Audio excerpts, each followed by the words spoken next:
A gente fala muito, né, de ajudar as crianças a nomearem os sentimentos como frustração, como raiva, para que a criança tenha uma tendência maior a entender o que sente e que ela consiga lidar com o sentimento para que ela melhore o comportamento. Mas sabe um sentimento que a gente esquece, que a gente não tem, não coloca muito esse sentimento como importante? É a vingança. Talvez porque a gente não reconheça esse sentimento, que a gente saiba que esse sentimento não é ok. A gente precisa sair, né, dessa linha de pensamento de que existem sentimentos ok e sentimentos não ok, e permitir e normalizar que a criança sinta tudo aquilo que ela já sente, independente da gente querer que ela sinta ou não. E a vingança é um sentimento importante para a gente falar, para a gente nomear e para a gente normalizar com as crianças, porque ela pode ser a raiz de muito dos maus comportamentos. Eu vou dar um exemplo aqui.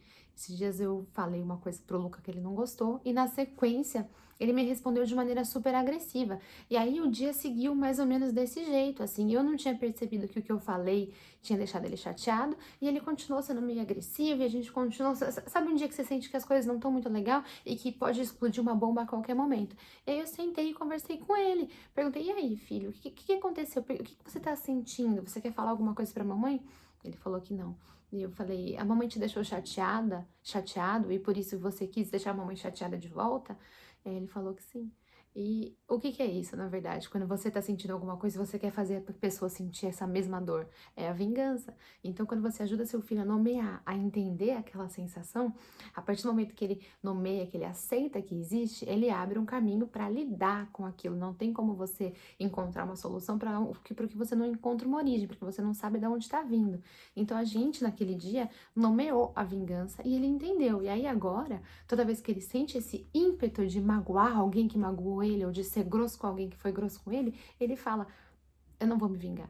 E que a gente aprende que existem outras maneiras de lidar com essa situação, com a frustração, sem ser se vingando. Então, ajude seu filho a nomear esse sentimento também, porque por muitas vezes você não está entendendo porque a criança está agindo com você daquela maneira, porque a criança está fazendo isso com você ainda não tá, não sai, né, dessa posição de vítima do que está acontecendo, quando você não assume ainda essa autorresponsabilidade.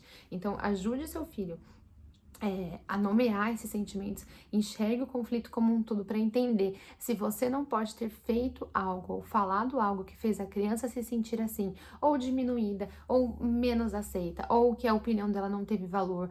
A criança se sentiu de alguma maneira e ela tá reagindo assim com o propósito de se vingar, de fazer você sentir a mesma dor. Então ajude seu filho a nomear essa emoção para que ele também abra o caminho de escolher como agir, porque enquanto ele não sabe nomear aquela sensação, aquilo que ele está sentindo, ele vai agir sempre da mesma maneira. Então, se você ajuda ele a nomear, você abre o caminho da mudança para o seu filho, e isso pode ser um causador de mau comportamento resolvido entre vocês, para que vocês não tenham mais que lidar com isso.